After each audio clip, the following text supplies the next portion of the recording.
Hey Sam, happy Sunday.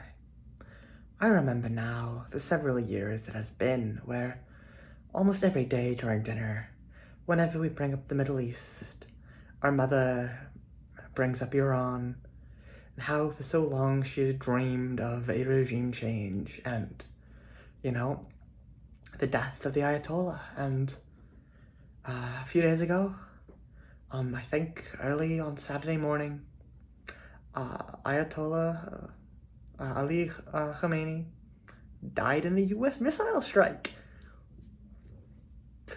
Yo! Now, normally, I gotta say, I'm not the biggest fan of, like, wars and US intervention in the Middle East and, all that. But, for once, just for once, I'm kind of a fan of something Trump has done. I so desperately hope that this shall be the end of the Iranian regime and a new start for the Iranian people, and that finally, after all these years, they shall get a democratic, secular government that, respects the people, and hopefully soon we shall visit Iran. And, and our mom finally, after all these years, shall return back to not a, evil theocratic regime, but a, growing and prosperous democracy that,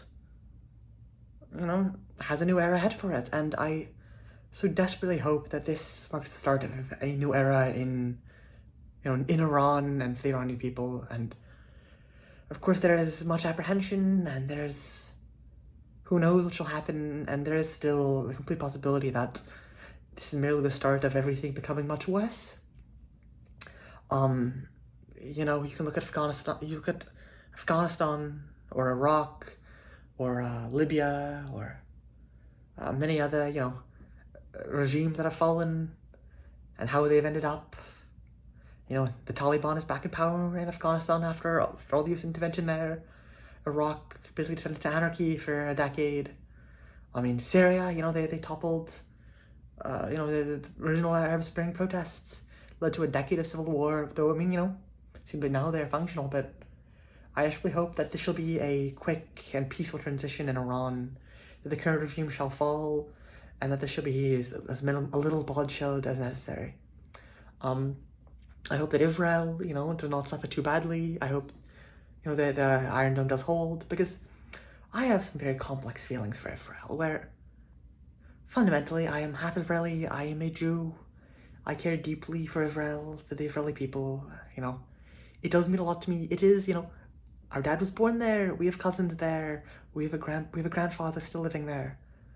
Obviously they have done many atrocities in Gaza, many things that I desperately wish they had not done. They are brutalizing the Palestinian people, and obviously they deserve many rights, but I desperately hope Israel wins this war. For the first time in a while, I am proud of something Israel has done. I hope they bring freedom to the Iranian people. I hope. For so long, this has been the day our mother has been dreaming of. I know, just the last few months, I know whenever I was home, I know basically every dinner conversation, she would mention just how much she hoped he would one day die. And now he is dead. And I was watching Instagram and I was seeing clips, some truly wonderful clips of the celebrations of the Iranian people when they hear, that finally, perhaps soon they shall be free and that they are free from the Ayatollah. It is a very joyful, very happy day for them. I think today I shall focus entirely on the good news and, because my classes are killing me as always, and, at school I'm suffering and in pain at all times, but for once, I guess the global news is perhaps good. I say this, obviously war is always a tragedy, and I am deeply sad for all civilians who died, and of course, the entirety of the Gulf states may be dragged to this war, and so many innocent people have already died, and I'm sure more will, and that is a tragedy, but I do hope for the best. I'll see you on Wednesday, Sam. Bye, brother.